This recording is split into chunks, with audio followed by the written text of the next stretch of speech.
Hey guys, সাকিবের বরবাদের টিজারটা release করছে। সো এটা রিয়াকশনটা দিয়ে নেই, দেন দুই একটা কথা বলবো আসলে কেমন দিল এটাতে। যেহেতু সাকিব নিজেই বলছে এটার মতো আর কোনো সিনেমার শুটিং করেই নাই পূর্বে। সো আগে রিয়াকশনটা দিয়ে নেই, দেন কথা বলি। So let's start. Use headphone for আমার বেটার মা হয়ে এক্সপেরিয়েন্স। লজ্জা ওকে, হয়। Wow, realistic production. উড়িষ্যা আর তোমার সদাগর। ছেলের বাবা হয়ে এতটুকু লজ্জা হয় না? What? এটা কি সাকিবকে নিয়ে বলতেছে? উনি একজন ড্রাগ অ্যাডিক্টেড। উনি একজন rapist. What the fuck? K rapist? আপনার ছেলে একটা সাকিব ওর জানোয়ার। ভিলেন।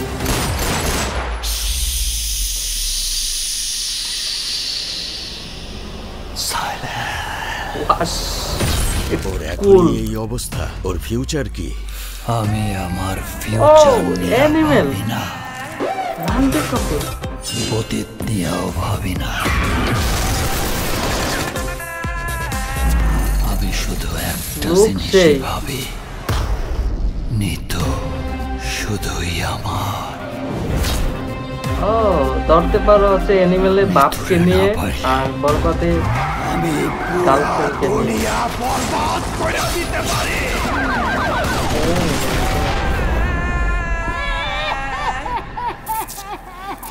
বরবাদ। Wow, ভিলেন, তাগড়া ভিলেন, যেসু। এই জিল্লা মালদে। আমার পছন্দ অনেক। ও, সাকিবের লাস্ট লুক দেখছো? জিল্লা মাল দে। ও, আসলেই এক্সট্রা অর্ডিনারি। সেই হয়েছে টিজারটা। আমি জাস্ট এক পলকেই ফার্স্ট টাইম দেখছি। জাস্ট শুনলাম যে হচ্ছে টিজারটা রিলিজ করছে, আমি অনেক ব্যস্ততার মাঝেও আসে রিয়েকশনটা দিলাম। Just mind blowing. আসলে কোনটা থেকে কপি, কি থেকে আসছে সেটা পরে বলি। এগুলা বলে হচ্ছে মানে এন্টারটেইনিং এনজয়মেন্টটা নষ্ট না করি। আসলে সেই হয়েছে সুপার লেভেলের, এই লেভেলের মানে ক্যারেক্টার কখনো মানে বাংলা সিনেমায়, বাংলা ইন্ডাস্ট্রিতে কখনো তৈরি করে নাই। এটা সুপার লেভেল। মানে হিরোকে অ্যান্টি হিরো লাইক ভিলেন ভাবে হচ্ছে এইভাবে দেখাইছে। আবার এখানে ইন্টারেস্টিং, হ্যাঁ, ড্রাগ এডিক্ট, ওকে, রেপিস্ট, এই ইস্যুটা কিন্তু অনেক বেশি। লাস্টে তো দেখাই যেতেছে যে যিশু, হুম, তার মানে হচ্ছে প্রথম যে মায়ের ডায়লগটা ছিল যে তুমি বাপ হয়েও লজ্জা পাও নাই, হইতে পারে এটা যিশুকে নিয়ে বলা, আবার সাকিবকে নিয়েও, কিন্তু এন্ডিং এ আমরা দেখতে পাইতেছি হচ্ছে এটা যিশুকে নিয়ে বলা। ওভারঅল আমি আগে হচ্ছে এটা রেটিংটা দেই। টিজারের রেটিং আমি দিচ্ছি হচ্ছে 8/10। আমার মানে এক্সপেকটেশন অনুযায়ী হচ্ছে ঠিকঠাক ছিল। পূর্বে যখন দেখছি যে ওরা বলা বলিতে এরকম এক্সপেকটেশন ছিল যে হ্যাঁ ধামাকা হবে, আর কিরকম টাইপের কপি করতে পারছে। হ্যাঁ, আমাদের ধারণা আছে যেটা অ্যানিমেল থেকে হচ্ছে ইন্সপায়ার্ড, দেন স্টোরিটা ভিন্ন। এই যে স্টোরিটা নিয়ে গেছে গার্লফ্রেন্ড নিতু, নিতুর জন্য হচ্ছে পুরো দুনিয়া বরবাদ করে ফেলবে, পুরো দুনিয়া বরবাদ করে ফেলবে। হ্যাঁ, ইটস কাইন্ডা ইন্টারেস্টিং স্টোরি। হুম, ঠিকঠাক। ওভারঅল সবার পারফরমেন্স এখানে কিছু দেখার ছিল না।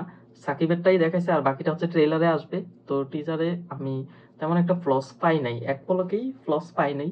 যদি রিভিউ করতাম তাহলে হচ্ছে অনেক বেশি ফ্লস খুঁজে পেতাম। ওভারঅল সেই মানে সাকিবিয়ান যারা আছে তাদের প্রত্যাশা আরো বেড়ে গেল যে এক্সট্রা অর্ডিনারি হবে, মানে সুপার ব্লকবাস্টার হবে।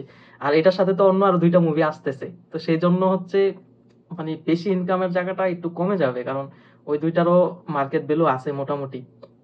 আর বরবাদ কিন্তু সেরা, মানে নাম্বার 1 সাকিব খানের এটা সেরা মুভি হতে যাইতেছে এইবারের ঈদে। মানে বাংলা ইন্ডাস্ট্রির সুপার মুভমেন্ট 3টা মুভি এইবারের ঈদে। আর সেটাকে আমি ওই বাকি দুইটার এখনো কিছু দেখি নাই, বাট বরবাদকে আমি উপরে রাখতে চাই। বাকি দুইটা নিয়েও কথা বলবো খুব শীঘ্রই। আমি সময় পেলে হচ্ছে ভিডিও মেক করব, তখন 3টা নিয়েই হচ্ছে সমালোচনা করব যে আসলে কোনটা বেটার অর বেড। উফ, সাকিব আসলেই এক্সপেকটেশন ফিল আপ করে দিছে। অসাধারণ মুভির স্টোরিটা যদি লাইক এরকম এজিউম করতে পারি, এটা হুম লোকমুখে হবে। আমি টিজারটা দেখার পর এটা বলতে পারি যে হুম যিশু হয়তো বা ওর গার্লফ্রেন্ডে নিয়ে কিছু একটা করছে। তো সাকিব তো হচ্ছে ওর গার্লফ্রেন্ডের প্রতি অনেক বেশি হচ্ছে মানে প্রেমেময় ভক্ত এরকম ছিল না, যে ওর গার্লফ্রেন্ডের সাথে ওইরকম একটা কিছু করে ফেলছে যিশু। তো সেই জন্য হচ্ছে একেবারে আরো বেশি সুপার হইয়া, মানে এমন ভাবে হচ্ছে সাইকো হইয়া দুনিয়া বরবাদ করতেছে, এরকম কাইন্ডা স্টোরির থিমটা এরকম হইতে পারে। বাকিটা ট্রেলারে আরো বেশি এজিউম করা যাবে, তবে ওভারঅল ঠিকঠাক। এটাতে কোনো ফ্লস খুঁজে তোমরা বের করার দরকারও নাই, এনজয় করো, এন্টারটেইনিং, এটা সেই হয়েছে। তবে অ্যানিমাল থেকে কতটুকু কপি করতে পারছে, মানে লুক টুক, এটা সে, আমি দেখছি যে ফাটাকেস্ট এটাতে ফ্লস নাই ভাই, যেতটুকু মানে যেইটুকু নেওয়া হয়েছে লুক ইন্টারেস্টিং, এমন না যে ছাপরি হয়ে গেছে, সুপার। তো এটা তো স্টোরি কপি হয় নাই, লোক ইন্সপায়ার হইতে পারে, অ্যাকশন সিকোয়েন্স ইন্সপায়ার্ড, অ্যাকশন পাইছি, লোকও পাওয়া গেছে, ইটস গুড, খারাপ না, সমালোচনা করার মতো কিছু না। সমালোচনা না করে আমরা সাপোর্ট করি, মুভিটা কতটুকু এগিয়ে যেতে পারে সেটা দেখি। তবে ট্রেলারটা আসার পর পুরোপুরি বলতে পারবো স্টোরি সম্পর্কে, আর এটা কেমন ইনকাম করবে, এইটুকু পর্যন্ত আমি বলতে পারি যে মুভি সুপার সুপার হবে, মানে সাকিবের লাইফের সেরা মুভি হইতে চাইতেছে। যদিও ট্রেলারটা এখনো দেখি নাই, তারপরও প্রেডিকশন করতেছি, অবশ্যই হবে, লেটস সি।